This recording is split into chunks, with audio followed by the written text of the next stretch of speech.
go to Charlotte Gallagher, who's been at the Court of Appeal. Charlotte Gallagher is at Preston Rail Station for us. Charlotte Gallagher. Charlotte Gallagher. Charlotte Gallagher has the story. As we were walking here earlier, someone shouted, "No justice, no peace." And there's still very much a sense that there's a lot of unanswered questions here at Grenfell today, a year on. Just behind me is the sheltered accommodation where Dawn Sturgis was living before she fell ill. Now, police have sealed that off completely now, those metal barriers in front of the building, and just behind that row of forensic tents.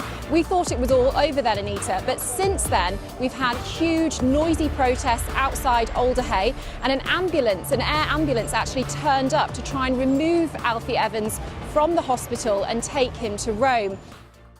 26-year-old Lewis Ludlow plans to drive a van through Oxford Street. His targets included Madame Tussauds and the Disney store, which is where Charlotte Gallagher is for us this evening. Charlotte.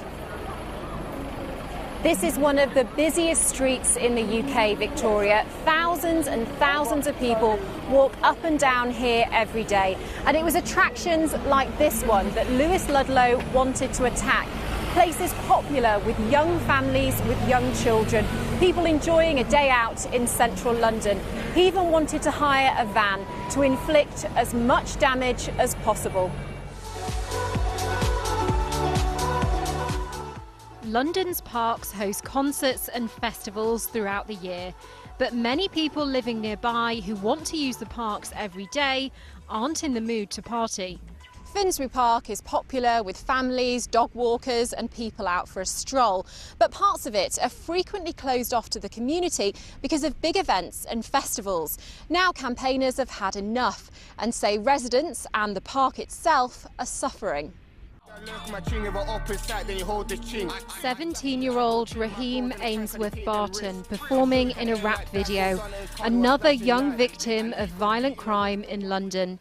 His family say he was with his friends playing football in the sun when he was shot dead just minutes from his home. Raheem's death is the latest in the spate of violent crime in the capital, with police investigating more than 60 murders so far this year. Many are believed to be gang-related. Now, I spoke to Sally Challen's son, David Challen, who gave his reaction to the decision today. Overcome, overjoyed, most of all thankful. So, Charlotte, what happens now? Well, this is just the first step in what could be quite a long process for Sally Challen and her family.